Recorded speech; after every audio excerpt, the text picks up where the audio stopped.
ऐसे मटेरियल्स जो कंडक्ट करें इलेक्ट्रिसिटी को, जो अपने अंदर से पास होने दें इलेक्ट्रिसिटी को, उनको हम कहते हैं कंडक्टर्स। सो द कंडक्टर्स क्या होते हैं? Conductors the materials which conduct electricity. ऐसे मटेरियल्स जो इलेक्ट्रिसिटी को कंडक्ट करते हैं, ऐसे मटेरियल्स को हम कंडक्टर्स कहते हैं। ये दो टाइप के होते हैं बेटा, electronic and electrolytic conductors. Electronic conductors में जो कंडक्टर्स हैं उनकी डिकम्पोजिशन नहीं होती, कंडक्टर्स की डिकम्पोजिशन नहीं होती कंडक्ट करने के लिए। और इलेक्ट्रोलिटिक में जो कंडक्टर्स हैं उनकी डिकम्पोजिशन हो जाती है, वो किस में कन्वर्ट हो जाते हैं? आयंस में। इलेक्ट्रॉनिक कंडक्टर्स में कंडक्शन किस वजह से होती है? इलेक्ट्रॉन्स की वजह से। इलेक्ट्रॉनिक कंडक्टर्स में जो कंडक्शन है वो किस वजह से होती है? इलेक्ट्रॉन्स की वजह से। और इलेक्ट्रोलिटिक कंडक्टर्स में जो कंडक्शन है वो किस वजह से होती है? आयंस की वजह से। इलेक्ट्रॉन्स और इसमें आयंस की वजह से। इसका एग्जाम्पल है मेटल और इसका एग्जाम्पल है मोल्टन एंड एक्वस। कोई भी इलेक्ट्रोलाइट हो सकता है, मोल्टन और एक्वस स्टेट में कोई भी इलेक्ट्रोलाइट हो सकता है। तो जो कंडक्टर्स हैं बेटा वो दो टाइप के हैं। कौन कौन से हैं? Electronic and electrolytic conductors. Electronic conductors and electrolytic conductor. हमने डिस्कस किया फैक्टर्स अफेक्टिंग इलेक्ट्रोलिटिक कंडक्शन। क्या क्या फैक्टर्स हैं जिन के बेसिस पर इलेक्ट्रोलिटिक कंडक्शन इंक्रीज होती है? तो पहला है बेटा नेचर ऑफ इलेक्ट्रोलाइट। अगर स्ट्रेंथ ज़्यादा है इलेक्ट्रोलाइट की तो आयंस ज़्यादा प्रोड्यूस होंगे और इलेक्ट्रोलिटिक कंडक्शन भी ज़्यादा हो जाएगी। और दूसरा पॉइंट क्या है? Nature of solvent. जितनी ज़्यादा पोलैरिटी होगी सोलवेंट की, जितनी ज़्यादा पोलैरिटी होगी सोलवेंट की, उतने ज़्यादा आयंस प्रोड्यूस होंगे और उतनी ही ज़्यादा कंडक्शन होगी, उतनी ही ज़्यादा कंडक्शन होगी। तो ये बेटा दो फैक्टर्स हैं। थर्ड फैक्टर करवाने से पहले इन दो फैक्टर्स में से अगर किसी को कोई डाउट है तो बेटा हैंड रेज कर लो। दो फैक्टर्स करवाए हैं, nature of electrolyte and nature of solvent. अगर इन दोनों फैक्टर्स में किसी को कोई डाउट है, कोई क्वेश्चन है जो पूछना चाहते हैं, वो प्लीज़ हैंड रेज कर सकता है।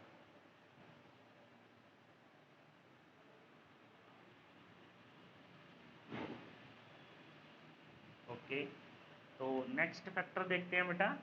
जो थर्ड फैक्टर है, जो कि बहुत इंपॉर्टेंट फैक्टर है, वो है टेम्परेचर। वो क्या है? टेम्परेचर। हम बात कर रहे हैं बेटा,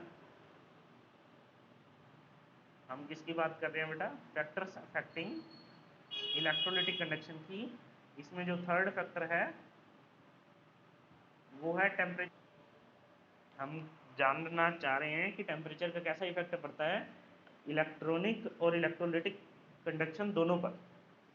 तो अगर इलेक्ट्रोलिटिक कंडक्शन की बात करूं, जो कि डिपेंड करती है नंबर ऑफ आयंस पर, तो टेम्परेचर इंक्रीज करने से इलेक्ट्रोलिटिक कंडक्शन इंक्रीज कर जाती है, क्योंकि ज़्यादा डिसोसिएशन होती है और ज़्यादा आयंस बनते हैं। ज़्यादा डिसोसिएशन होती है और ज़्यादा आयंस बनते हैं, जिस वजह से टेम्परेचर इंक्रीज करने से इलेक्ट्रोलिटिक कंडक्शन ज़्यादा हो जाती है। बट अगर मैं इलेक्ट्रॉनिक कंडक्शन की बात करूँ तो वो कम हो जाती है ज़्यादा टेम्परेचर पर। इंक्रीज इन टेम्परेचर करने से वो कम हो जाती है, जबकि इलेक्ट्रोलिटिक कंडक्शन जो है वो इंक्रीज इन टेम्परेचर करने से ज़्यादा हो जाती है। तो ये कम क्यों हो रही है? क्योंकि कर्नल्स जो हैं वाइब्रेट करना शुरू हो गए हैं, जो न्यूक्लियस है एटम के वो वाइब्रेट करना शुरू हो गए हैं, जिसकी वजह से फ्री फ्लोइंग इलेक्ट्रॉन्स को हिंड्रेंस लगती है और उनकी कंडक्शन कम हो जाती है। जिस वजह से फ्री फ्लोइंग इलेक्ट्रॉन्स जिसकी वजह से फ्री फ्लोइंग इलेक्ट्रॉन्स को हिंड्रेंस लगती है और उनकी कंडक्शन थोड़ी सी कम हो जाती है।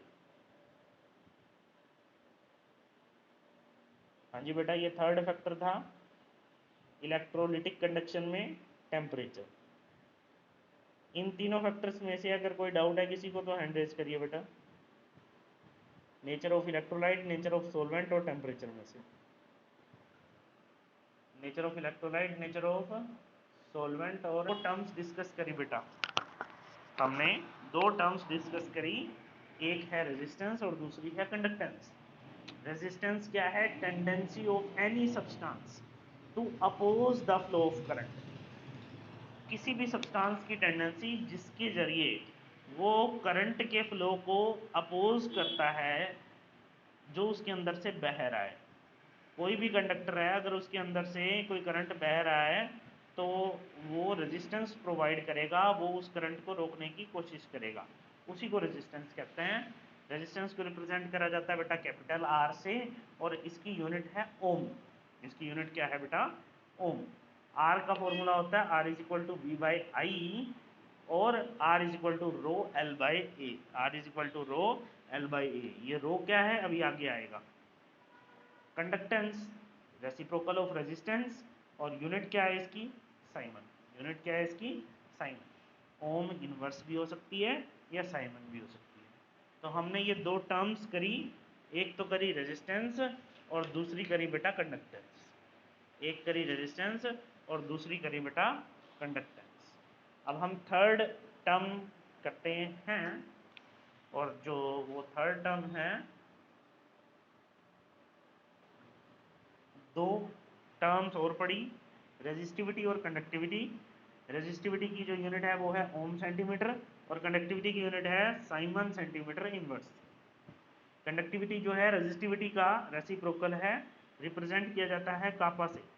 कापा इज इक्वल टू 1/रो, और रेजिस्टिविटी को रिप्रेजेंट किया जाता है बेटा रो से। रेजिस्टिविटी को किससे रिप्रेजेंट किया जाता है? रो से, और इसकी यूनिट क्या है? ओम सेंटीमीटर। और रो का जो फॉर्मूला है वो क्या बनता है? R into A by L. R into A by L. तो रेजिस्टेंस जो है रेजिस्टिविटी के बराबर है। Resistivity is defined as resistivity is defined as resistance of a substance. Resistivity resistance के बराबर है ऐसे सब्सटेंस की जिसका एरिया 1 सेंटीमीटर स्क्वायर हो और लेंथ जो हो 1 सेंटीमीटर हो। यस, तो दिस इज द डिफरेंस।